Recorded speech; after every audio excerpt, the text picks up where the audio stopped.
9 years ago, Sarah had $400 in checking and nothing else. No 401k, no IRA, no plan. Today, her retirement account sits at $187,000. If you've watched this channel before, you've heard pieces of her story, along with Marcus, David, and Linda. Today, I'm putting the whole arc together, the actual year-by-year numbers, the mistakes, the exact moves that took 4 different people from zero to a real fund after 40. Combined, these 4 people are sitting on over $600,000 today. None of them had that number in mind when they started. Most of them just wanted to stop feeling behind. That's a more honest starting point than a spreadsheet with a retirement number on it, and it's probably closer to where you are right now. Here's the belief that stops most people before they start, that building real retirement wealth after 40 requires either a huge income jump or a decade you don't have. Neither is true. What it actually requires is a repeatable system run consistently for years, and today I'll show you what that system looked like for 4 ordinary people. Let's start with Sarah, because her starting point was the hardest. Sarah was 41, newly divorced, and starting completely over. Her share of the settlement left her $400 in checking and a car payment. No retirement account existed in her name. Her first move wasn't investing. It was opening a Roth IRA with $62, the amount left over after her first full paycheck covered bills. $62. That's the number people skip past because it feels too small to matter. By month 4, she had automated $200 a month into that account. Nothing dramatic. Same amount, same day, every month, whether she felt ready or not. Year 1 ended with her account at $2,600. Not impressive on its own, but she hadn't missed a single month.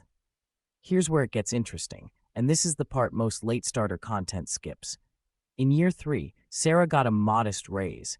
Instead of upgrading her apartment, she increased her monthly contribution to $450. That single decision, raising contributions with income instead of raising lifestyle, is the actual engine behind everything that follows. By year 5, her balance was $31,000. By year 7, $78,000. And by year 9, now at 50, she's sitting at $187,000, invested in a simple target date fund she picked in her first year and never touched again. There's a mistake Sarah almost made in year 2 that's worth pausing on. The market dropped that year, and her account, still small, lost about $400 in value over a few months. She logged in, saw the red number, and genuinely considered stopping her contributions until things calmed down. She didn't. She kept the same $200 a month flowing in through the drop, which meant she was buying shares at a lower price the entire time. By the time the account recovered a year later, those extra shares she'd bought during the dip were worth meaningfully more than what she'd paid for them. Pausing during a drop is one of the most common ways people quietly sabotage their own timeline, and it rarely feels like a mistake in the moment. It feels like caution. If you're already thinking, "That's Sarah, my situation is different because I'm self-employed," hang on, because Marcus proves the system still works even when your income isn't steady. Marcus was 46 when he started, running his own contracting business. His income swung between $3,000 and $9,000 a month depending on the season. Traditional advice, invest a fixed amount every month, didn't fit his life, so he built a different rule. His rule, 15% of every invoice, moved into a SEP IRA the same day the payment cleared. Not 15% of profit after expenses, 15% off the top before he could spend it on anything else. Year 1 was rough. Total contributions came to just under $6,000 because 2 months he barely broke even. But the rule held, even in the bad months. By year 4, his business had stabilized, and his contributions averaged $1,100 a month. That's when the account crossed $40,000. Self-employed retirement accounts allow much higher contribution limits than a typical IRA, and Marcus used that. In year 7, a strong year, he contributed over $18,000 to his CP IRA in a single 12-month stretch. Today, at 55, Marcus has $94,000 in that account. Less than Sarah's total, but built on income that was never guaranteed month to month. proof that inconsistent income isn't a disqualifier. It just needs a percentage-based rule instead of a fixed dollar one. There's also a tax angle Marcus didn't expect when he started. SEP IRA contributions reduce taxable income for the year they're made, which meant that in his stronger years, contributing more didn't just build his retirement account, it also lowered what he owed the IRS that April. In his $18,000 year, that deduction meaningfully changed his tax bill, which is part of why he kept contributing aggressively in good years instead of just banking the extra cash in checking. For anyone self-employed and watching this, that's worth researching for your own situation because it changes the real cost of contributing more. Now, David's story adds a piece neither Sarah nor Marcus had access to yet, the IRS catch-up rule. David didn't start saving until he was 50. On paper, that sounds like the worst starting point of the four. But turning 50 unlocked something Sarah and Marcus didn't have yet, catch-up contributions. At 50, the IRS allows an extra amount on top of the standard 401k contribution limit, specifically for people who are behind. David's employer offered a 401k with a partial match, and he immediately contributed enough to capture the full match, then added the catch-up amount on top as his income allowed. In year one alone, between his own contributions, the catch-up amount, and his employer's match, David's account started with just over $14,000. That's more than double what Sarah or Marcus had after their first year. Not because David was smarter, but because the rule he qualified for was more generous. By year 5, at 55, his balance was $96,000. And by year 9, at 59, David has $241,000, the largest balance of the four, entirely because he started later and used the exact rule this channel exists to explain. If you're thinking, I'm not 50 yet, so this doesn't apply to me, hang on. This matters most for people in their early 40s, because knowing the catch-up rule exists changes how you plan the years leading up to it. David also made one adjustment that's easy to miss. He didn't wait until his 50th birthday to plan around the catch-up rule.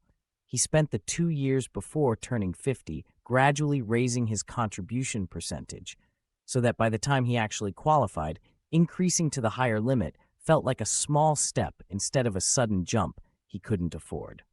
People who wait until their birthday to think about it often find the jump from standard contributions to catch-up contributions feels too large to act on right away, and they lose months, sometimes a full year, easing into it. David's account had a full head start because he treated 50 as a planned transition, not a surprise. Finally, Linda, because Linda's story answers the question everyone in their mid-50s actually asks, is there even enough time left?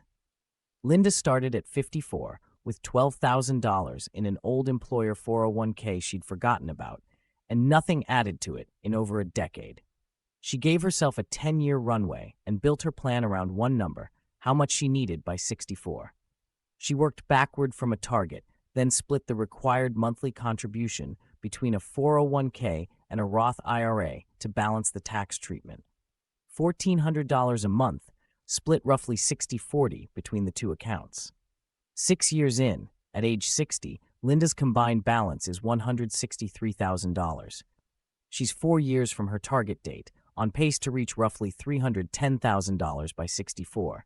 Proof that a 10-year runway, treated seriously, produces a real number, not a rounding error. The reason Linda split her contributions between a 401k and a Roth IRA instead of putting everything into one account comes down to a simple idea: tax diversification. The 401k contributions lower her taxable income today, while the Roth contributions grow completely tax-free and won't be taxed when she withdraws them later. Nobody knows for certain what tax rates will look like when Linda actually retires, so having money in both types of accounts means she isn't betting her entire retirement on one guess about the future. It's a small structural decision that most late starters never think to make because they're focused on how much to save, not which accounts to spread it across. So here's what all four of these journeys actually prove when you put them side by side. None of them had a windfall. None of them had a six-figure income. What they had was a contribution rule they didn't abandon, and enough years for that rule to compound. Sarah's fixed monthly amount, Marcus's percentage of income rule, David's catch-up contributions, Linda's backward plan split. 4 different mechanics, same underlying pattern. If there's one number to take from this entire video, it's this. Across all 4 people, the single biggest driver of their final balance wasn't the amount they started with. It was the number of consecutive years they stayed in the market without pulling money out. Sarah and Marcus, 9 years each. David, 9 years. Linda, on pace for 10. Every account that got interrupted along the way, and 2 of these 4 had a month where they almost stopped, ended up smaller than the version where they didn't. That gap from a single 6-month pause is larger than what most people think a pause even costs them. Consistency isn't a nice-to-have in this math. It's the entire engine. Let's actually put a number on why that gap happens, because compounding gets thrown around a lot without anyone showing the math. Picture $400 invested in year 1.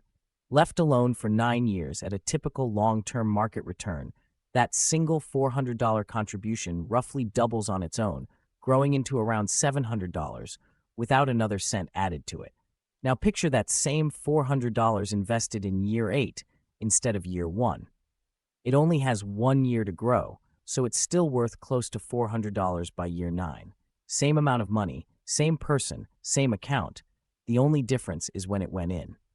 That's the entire argument for starting now instead of waiting for a bigger paycheck, a clearer plan, or a better month. Time in the account does work that no later amount of money can fully replace. There's also a mistake that 2 of these 4 people almost made, and it's worth naming directly because it's the single most common way people undo years of progress. At some point, each of them was tempted to pull money out early. Marcus during a slow year in his business, and Sarah when a larger, unexpected car repair came up. Neither of them did it, because both of them had a separate, smaller emergency cushion outside their retirement accounts, specifically so they'd never have to raid long-term savings for a short-term problem. That emergency cushion isn't part of the retirement number, but it's part of the reason the retirement number stayed intact. Maybe you're watching this thinking all 4 of these people still had more room to work with than you do.